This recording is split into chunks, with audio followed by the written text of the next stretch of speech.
This is the Mediterranean Sea.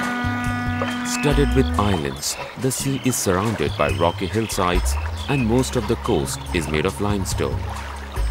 Over several centuries, people staying here have transformed the region, and in the process, shrublands that exist today were created.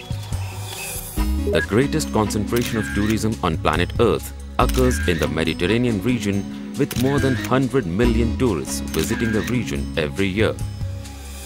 The Algarve stretch of coast is popular with tourists and also is an important habitat for cork oaks and migrating birds. The Balearic Islands are a combination of wild coasts covered with shrublands and beaches. Lined with high-rise hotels, they serve as tourist spots. Thera or Santorini was a center of the ancient Minoan civilization. Almost 3,500 years ago, a volcanic eruption nearly destroyed this island. The Mediterranean shrubland has a great variety of birds that have made it their home. The hoopoe is one of the most eye-catching birds of this shrubland. It has a fan-shaped crest and black and white wings that instantly attract the eye. A large number of hoopoes spend the winter in Africa and migrate to southern Europe in the spring. Shrubby woodland and olive groves are the best place for them to breed. They feed on insects by probing into the earth with their long curved beaks. These birds nest in holes either in trees or in the ground. The hoopoes are famous for their unhygienic habits. They have the habit of never cleaning their nests and have a strong smell, which probably helps deter other animals from attacking them. Shrublands are ideal places for animals to find food. There are a lot of meat eaters here, but the animals that have the greatest impact on plants here are vegetarians. These vegetarian animals are a vital part of the shrubland because they in turn become the food for predators and scavengers. The plants of the shrubland are either tough or full of oils that make it difficult for the people to digest.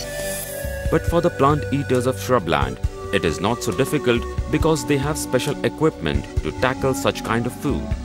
The largest shrubland plant eaters are antelopes and deers. These hoofed animals are ruminants just like cows. Ruminants are animals that have a complicated digestive system which can deal with the plants of the shrublands. Unlike other animals, they have 4 stomachs. The biggest of the 4 is called the rumen. It is packed with millions of microorganisms bathed in saliva. These microorganisms have to earn their share of food by releasing chemicals that break down chewed up leaves. After breaking down the leaves, the microorganisms get a small share while the major share goes to the host. Ruminants feeding on shrubs need tough teeth to tear off and chew their food. These animals bring up the food they have swallowed and chew it the second time to make sure that the microorganisms can do a thorough job. This is called ruminating or chewing the cud. Cattle are also ruminants and chew their food lying down. But antelopes and deer chew the cud standing because they live in a dangerous environment. In this way, they are ready to make a quick escape if a predator attacks. Not all antelopes live on grassy plains of Africa. Many of them live in shrubland as there is more cover from prying eyes. The females find more places in the shrublands to conceal their newborn calves. In grassland, antelopes live in herds for their safety, while in shrubland, as it is easier to hide from predators, antelopes often live in family groups. Since shrubland can be a difficult place to move through, many antelopes are small in size. The smallest of them is Kirk's Dick and weighs as little as 3 kilograms. This miniature antelope is found in eastern Africa, and its slender shape allows it to dash through densest thickets. As it runs, it makes a sharp dick cry and warns its relatives that danger is nearby. The Gerenuk antelope browses thorny shrubs in Ethiopia, Somalia, and northern Kenya. It can stand on its hind legs for a long time as it chews upon the most nutritious morsels it can find. Most shrubland antelopes live in tropics, while deer live in cooler parts of the world. Deer appear similar to antelopes, but it is easy to differentiate between them. Male deer grows antlers, while both sexes of antelope have horns. The horns of antelopes are made up of keratin. It is the same material from which hair and fingernails are formed. On the other hand, deer's antlers are made of bone. They fall off and regrow each year. There is more bone in a single antler than in a whole human arm. Shrubland is home to more than a dozen kinds of deer. The biggest deer is the North American mule deer. Its antlers have lots of prongs and can measure 4 feet from tip to tip. Even though it is big in size, it does not give itself away and moves quietly. The main predator of the mule deer is the mountain lion. It is efficient and deadly, so the mule deer has to be secretive. An adult mountain lion can eat a fully grown mule deer every 2 weeks, while during breeding season, a female mountain lion having cubs can kill a deer every 3 days. Despite this danger from the mountain lion, mule deer are very successful animals, and the credit goes partly to their flexible diet. While they survive by eating a variety of different plants, when it is hard to find leaves, they can survive by eating twigs and barks. These are high fiber food, but having the microorganisms inside them, deer can break it down. While deer can eat any kind of plant, there are small plant eaters of shrubland that are very choosy in what they eat. This is the caterpillar of the two-tailed pasha butterfly. It feeds only on the leaves of the strawberry tree growing around the Mediterranean Sea. The name of the tree may sound tasty, but this little tree has flavorless fruits. The leaves of this tree taste even worse.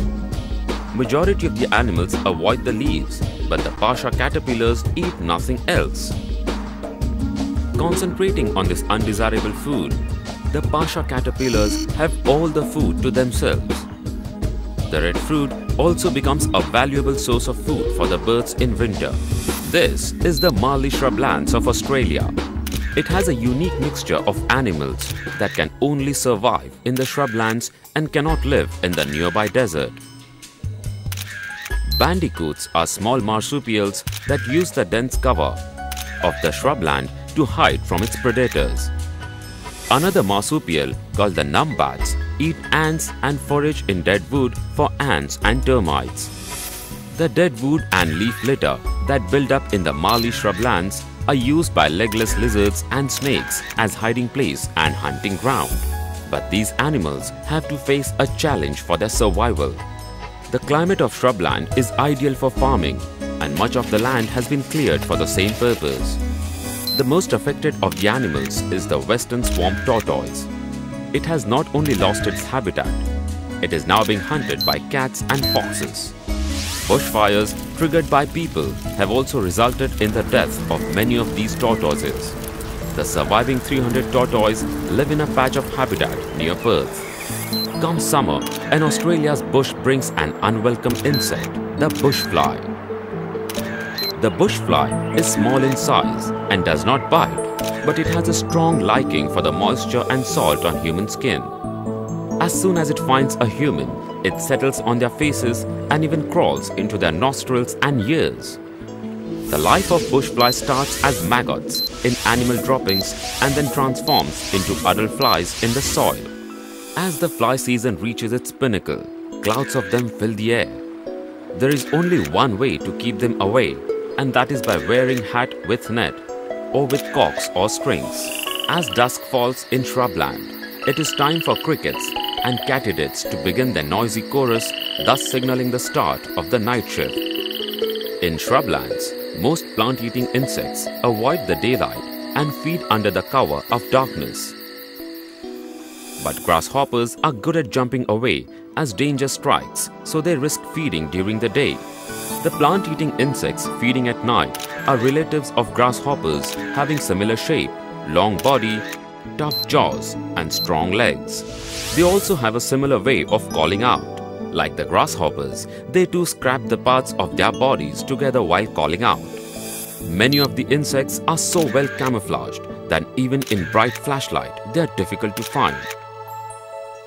Crickets and katydids are not purely vegetarian and have a liking for animal food. So not surprisingly, they may be seen munching on an insect instead of leaves or flowers. With so many insects inhabiting the shrubland, it becomes an ideal hunting ground for insect eaters. Birds, lizards, spiders, centipedes, as well as insects themselves from the family of hunters hunting the insects. Crickets and katydids are only part-time hunters compared to assassin bugs and praying mantises that never touch plant food. They even have different ways of dealing with their prey. An assassin bug stabs its prey and then sucks the juices of its victim through its syringe-like mouth. After sucking the entire juice, the assassin bug drops the dead body. In contrast, some young assassin bug stacks the dried-out bodies of its victim on its back to serve as a camouflage. This disguises the young assassin bug from its prey. The praying mantis is different and does a clean job by eating the whole corpse of its victim. These are chameleons.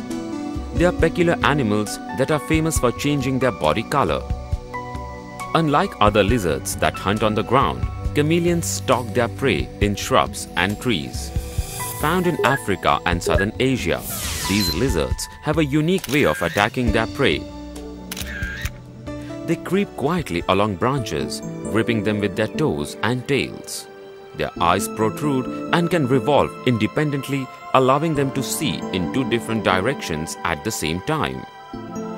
As soon as it spots an insect, it slows down and starts moving at the pace of a snail.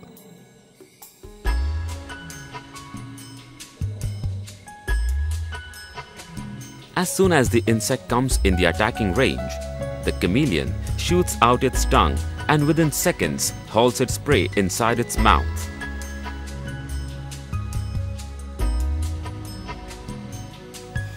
The tongue of the chameleon can be as long as its body and has a sticky tip that ensures no escape of the victim.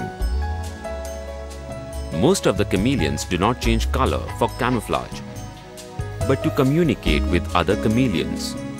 These chameleons are good at camouflage, but in shrubland, the best disguises are done by birds. This is the common nightjar of Europe. It spends the daytime resting on the ground. Its mottled brown feathers make it appear like a fallen branch. As soon as the sun sets, as if by magic, the branch comes to life and flies away. The nightjar may have a short beak, but it has a very wide mouth that is fringed with feathery bristles. The mouth serves a live funnel that catches moths and other flying insects after dark. This is the tawny frogmouth, another nocturnal bird found in the Australian bush. During daytime, this tawny frogmouth sits upright with its eyes almost closed, making it appear a piece of dead wood.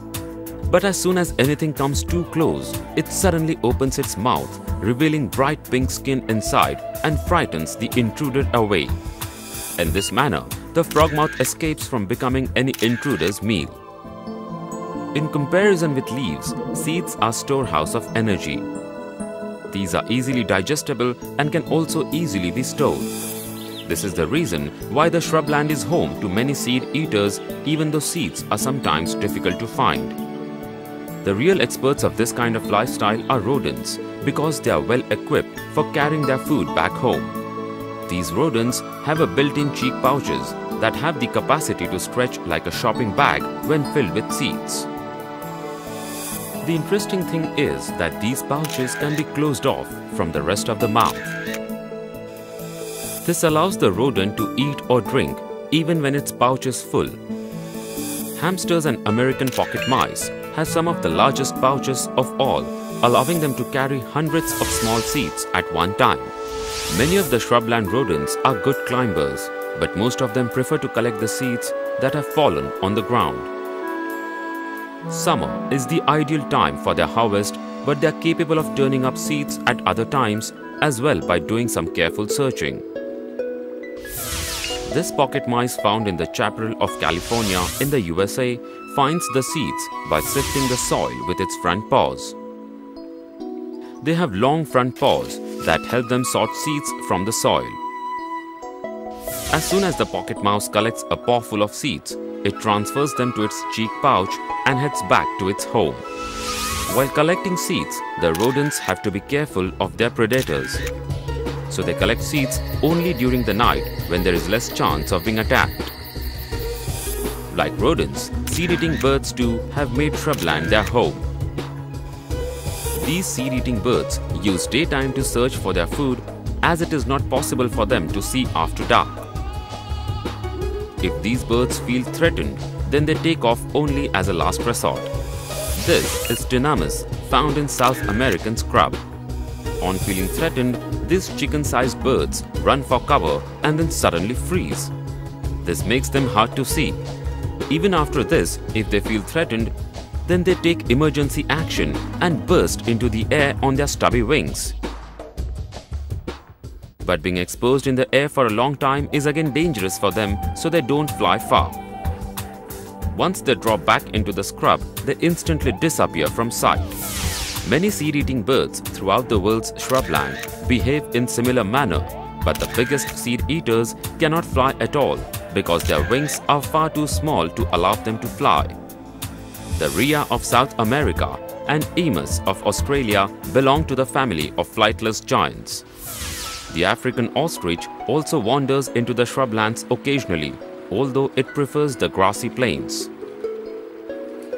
Although these birds are not able to fly, they manage to find food because of their extremely good eyesight.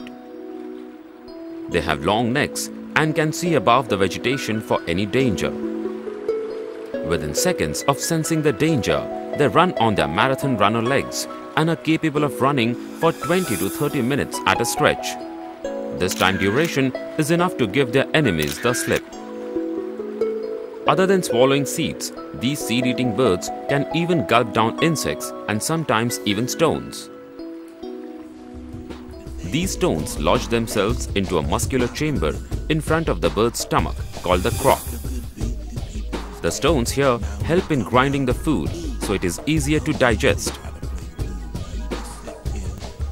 Birds do not have the capability to tell the difference between stones and other hard objects lying on the ground. So it is often seen that ostriches swallow coins, bottle caps, and even car keys if they find it lying on the ground. Shrubland is also the ideal habitat for snakes. So people planning to take a walk in the shrubland should wear thick, ankle-high boots and should watch where they are putting their feet and hands. Most shrubland snakes are harmless to people and slither away the moment they sense that human feet are approaching. This they do by detecting the vibrations that travel through the soil. In tropical shrubland, some snakes live off the ground, so they find it difficult to sense approaching human beings. This is the brown vine snake found across southwestern USA to Brazil. It is one of the most remarkable climbers and grows up to 5 feet long. It has a slender body and pointed snout that makes it appear like the stem of a climbing plant. This disguise of the snake fools one of its favorite prey, the lizards as well as the humans. The snake makes its camouflage even more effective by spending most of its time keeping absolutely still. If someone comes dangerously close, it uses the trick used by the tawny frogmouth and opens its mouth wide in the hope of frightening the intruder away. The brown vine snake, even though is poisonous, its poison does little harm to humans. The same cannot be said about this most feared of North American snakes, the rattlesnake. This is the red diamond rattlesnake. It is a chaparral specialist and has long hinged fangs that it uses to inject venom into its prey. Australia's shrubland has snakes with potent venom, but as far as people are concerned, the most dangerous of all shrubland snakes is the black mamba. It is an African species and is an amazingly rapid climber. When on ground, it can move even quicker. It grows up to 15 feet long and can move at a speed of 20 km per hour, a speed that can outrun a child. Small mammals and birds are its prey, and its venom can even kill people. The top predators of any biome are the hunters that have nothing to fear except for the human beings and the changes that the human beings bring to the biome. Leopard is the top predator of the shrublands of Africa. But in Australia and few islands of Indonesia, the top shrubland predators are not big cats or snakes, but giant lizards. These lizards belong to the family called the monitors. The largest shrubland variety found in Australia is the lace monitor. It grows up to 6 feet long and has powerful legs, make it a good climber. The sharp claws make it easy for the lizard to rip apart its prey. But in the forest and scrub of Indonesia is found the largest monitor lizard called the Komodo dragons. The heaviest of the Komodo dragons can weigh double the weight of an adult human being and measures 10 feet from head to tail. The Komodo dragons can feed on anything that they find. Their food ranges from live deer and snakes to dead remains of the animals. Having keen sense of smell, they can track down carcasses from a distance of 5 kilometers. These adult Komodo dragons behave as cannibals, and often the little ones end up being the meal of the adults. But once fully grown, they can expect to live for about 40 years. The Komodo dragon has such a strong bite that it can kill its prey in just one bite. Bacteria in the lizard's saliva infect the victim's wound and cripples it. This is the South Africa's Cape region. It is small in size and covers less than 1,000 of the world's land surface. But interestingly, it is home to more than 8,000 species of plants. Its shrubland, called the fynbos, contains almost as many types of flowering plants as the whole of Europe. Due to the richness and distinctiveness of the fynbos plants, scientists have classified the Cape region as one of the world's 6 floral kingdoms. The plants found in fynbos are tough and unappetizing. Only a few of the large mammals live on these plants, like this Cape Mountain zebra. If one is used to living in cities, shrublands might not appear an ideal place to live and set up a home. But shrublands are full of lot many things that people need to live, like the year-round supply of food. Today, it is very difficult to imagine people living by hunting and gathering, the lifestyle that is considered to be humanity's oldest. But there are people who still live on wild food and are known as hunter-gatherers. Hunter-gatherers were the only people that lived in the chaparral in the mid-1500s, when Europeans first landed in California. They never grew crops or raised animals, but interestingly, they never felt short of food. In the 1770s, Spanish missionaries arrived from Mexico and things changed for the hunter-gatherers. These Europeans established farms, and the hunter-gatherers for the first time experienced the settled way of life. Then, in 1848, an event occurred that changes California forever. In the year 1848, gold was discovered in central California. In a span of 1 year, thousands of prospectors arrived, climbing over the mountains and through sea route. After the dangerous passage around the southern tip of South America, the arrivals were not just miners, but traders and other related arrivals, all eager to cash on what became to be known as the gold rush. This gold rush was short-lived, but it permanently changed the face of California. By 1900s, town, roads and farms were spreading all over California, and maximum number of hunter-gatherers had disappeared. On the other side of the Pacific, in Australia, like California's hunter-gatherers, Aboriginal people lived entirely on wild food and lead a nomadic life, traveling hundreds of kilometers in 1 year. Early Aboriginals were experts and developed ways of getting sufficient food from land. During dry weather, they set fire to dead plants. This encouraged fresh growth and attracted birds and other animals. This in turn made hunting more successful. As the generations passed, this burning effect had an impact on Australia's plant life. The fire created an open space, giving an opportunity to species like mallees to take root. A deliberate patchwork of shrubland and grassland was created that even exists today. The kangaroos are difficult to control. Maybe that was the reason why Australia's aboriginals never raised these animals for food. But this was not the cause with Mediterranean region. Here, shrubland people had most valuable animals at their doorstep like sheep and goats. These animals have instinct of sticking together in herds. Gradually, people learned to manage the herds and to obtain a constant supply of meat, milk and wool for making clothes. These sheep wandered around the landscape guarded by the shepherds and nibbled plants with their extra tough teeth. With the multiplication of these animals, the plants started to disappear and the Mediterranean shrubland slowly changed and also spread to occupy land formerly covered by trees. The concept of herding sheep and goats in Europe and Middle East is more than 10,000 years old. But this was not the only reason that changed the shrubland landscape. People also collected plant food that included edible seeds from the wild grasses. The beginning of cereal farming started when people of the Middle East discovered that it was better to grow these grasses themselves so that they could harvest the seeds more efficiently. This way of life has had a tremendous effect on shrublands. Wheat and corn are the examples of seed that humans learn to grow and harvest from the shrubland plants. Corn has become the third most important cereal in the world after wheat and rice. One disadvantage that corn has is its husks prevents its seeds from scattering. So if people stop planting corn, it would die out.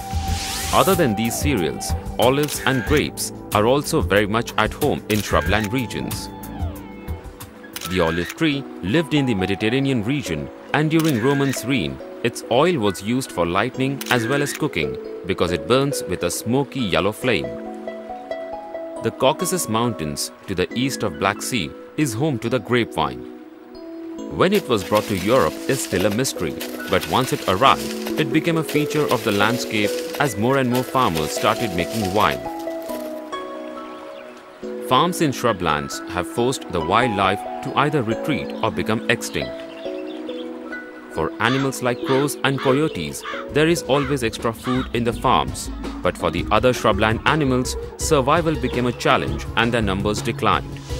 This is the Southwest Australia. It is like an island isolated from the rest of the continent by deserts. The flat and sandy soil is home to an incredible variety of shrubs. These shrubs grow nowhere else in the world. In the beginning of spring, Southwest Australia witnesses one of the greatest natural flower shows.